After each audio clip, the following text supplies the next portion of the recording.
Welcome to this week's edition of Outdoors Online, a weekly webcast produced by the North Dakota Game and Fish Department. I'm your host, Tom Jensen.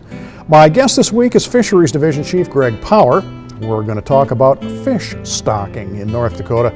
Greg, in the past 10 to 15 years, I suppose, the number of fishing lakes in North Dakota has at least doubled. Yeah. Now, it takes more than just providing water. I mean, of course, fish stocking has a lot to do with how successful these new fisheries are. Right. Yeah, there's so much more water on the landscape, like you said, compared to 20, 30 years ago. We have so many more lakes. So the requirement for us to at least get fish in there is just, it's been elevated big time.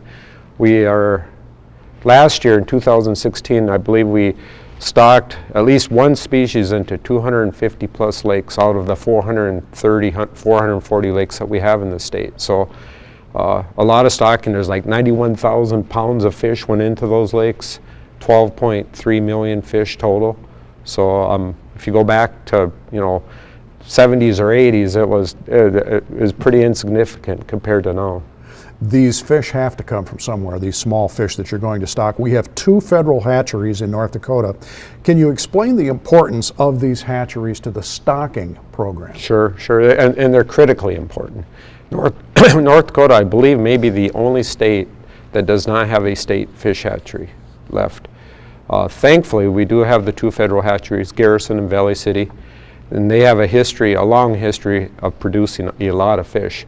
And we have a unique state-federal partnership with them where we provide some money for their operations. We do the spring spawning. We'll spend the better part of April and even May spawning fish, pike and walleye mainly. And then and we do all the stocking. We do 4,000 hours of behind the wheel stocking of fish across the state. So, and they raise the fish in those hatcheries, and thankfully North Dakota anglers have been the benefactor of the 2 hatcheries in their production. You and your crews have developed a very unique project over the past probably 10 years that doesn't rely on the hatcheries, and that's trap and transport. Explain how you do that. Well, trap and transport's another thing. We got the hatchery production on small fish primarily, other than the trout and salmon, but the trap and transport, we do that a little bit in the summer, but mainly in the spring of the year. Last year, I think we stocked 50-some lakes where we're moving adult fish. Pre-spawn fish. Pre-spawn fish usually. It depends upon there's some of the community fisheries across the state that we're moving fish just so it's kind of like a instant fishery in these small communities. In other cases, we're targeting bluegill, perch, stuff like that, and we only need 100 pounds from a lake that there's too many in, and we'll move them to a lake that has none. And that establishes the year class, and then it's kind of hands off after that. So trap and transport's always been a management activity. We've really accelerated it though in the last 10 years. I want to talk about a few of the success stories on some of these lakes that you've developed in different species, and I want to take them a species at a time. And I want to talk first about muskies. Trophy fish, catch and release for the most part, and Right. things like that, but they're not native to North Dakota. No. Now we have them. Yeah, they're not native to North Dakota. We've messed around with muskie for years. We've become a lot more. We're getting really nice product when we stock them now, and we're dealing with actually pure muskie, not just tiger muskie. We still have a handful of lakes. We don't, it's not like it's widespread, but we put them in 5-6 lakes a year. Lake Audubon's and the canal lakes are probably the place, the destination fishery for them, but they do need to keep stocking them every year or every other year, something like that. There is no natural reproduction with the muskie. Another species that kind of gets overlooked as far as fishermen go with so good a walleye fishing across the state, and that's smallmouth bass. Sure. And smallmouth bass is somewhat similar in muskie, is that they're not native to North Dakota. Especially during the 1990s, I'd guess there's probably 50 plus lakes that we introduced smallmouth bass into. And the nice thing, unlike muskie, is smallmouth bass do spawn in North Dakota, and they're a self-sustaining fishery. Actually, in the last 7-8 years, we've only put smallmouth bass into 3 new lakes. All the other lakes out there that we stocked in the 80s and 90s, they're taking care of themselves. So that was more of an introduction and walk away from them, and they've been a real success story.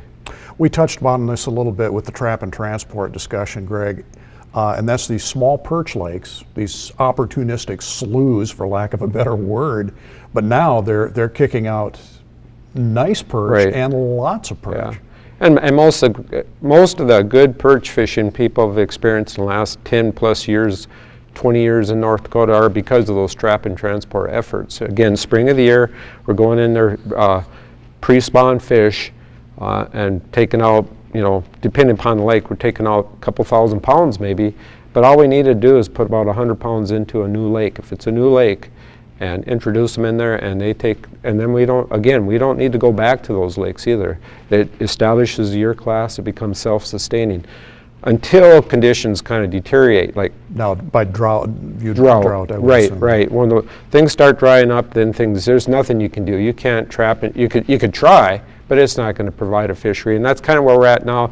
Plus, we're kind of succession. We're going from the perch into a lot of those same lakes are becoming walleye fisheries.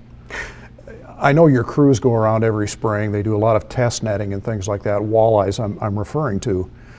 And if they come to a specific lake and say it's a good walleye lake, it's a good established walleye lake, but golly, they look and go, maybe the population's down a little bit, we should give it a boost, and that's where the stocking program really helps the walleye population. Yeah, and walleye by far is the species that we deal with the most in the state. Last year, again, I think we're upwards of 10 million plus walleye. We stocked close to 6 million walleye into our small lakes, meaning not the 8 largest water bodies. The smaller water bodies, I think there's close to 150 lakes that got walleye last year, which was a record. This year will be a record again. That requires most of our time are these walleye lakes. And for the most part, North Dakota, we don't have natural reproduction in our lakes. Now, there are exceptions. We do have some small lakes, a couple, and then one I need to always mention is Lake Oahe and Missouri River. That stretch has not been stocked in North Dakota with walleyes for 30 plus years, and there's been tens of millions of walleye reproduced naturally in this system. So that one takes care of itself. I wish we had Secaucus. We had Devil's Lake. There's some natural reproduction, but we do need to help them out now and then. But these small lakes, especially to get them going, we do need to stock them and stock them annually. There is a success story that I want to talk about, Greg, and it's become a very popular fishing venue on Lake Secaucus, particularly July, August, September. And it would not be there without the efforts of the stocking program, and that's salmon. Sure, salmon, again, somewhat similar to the muskie. Salmon, there is no natural reproduction that goes on in North Dakota. We do stock Secaucus. We have with Chinook salmon, since the mid to late 1970s. Also the river, sometimes the tail race will stock a few. And the fishery is predicated upon what we stock as well as the forage base. I mean, that's critical too up in Secaucus, but things are good now. We're stocking, I believe this year we were able to stock close to, or somewhere around 400,000 salmon into Secaucus. And of course that rainbow smelt forage base is off the charts good right now. So for the next few years, that bodes really well for the salmon fishermen. So in the big picture, the stocking program is good for all North Dakota anglers. It is. It's critical. If you're going to have a recreational fishery in North Dakota, in some states, stocking may be even frowned upon. They have a lot of natural reproduction in some of the mountain states with trout, for example.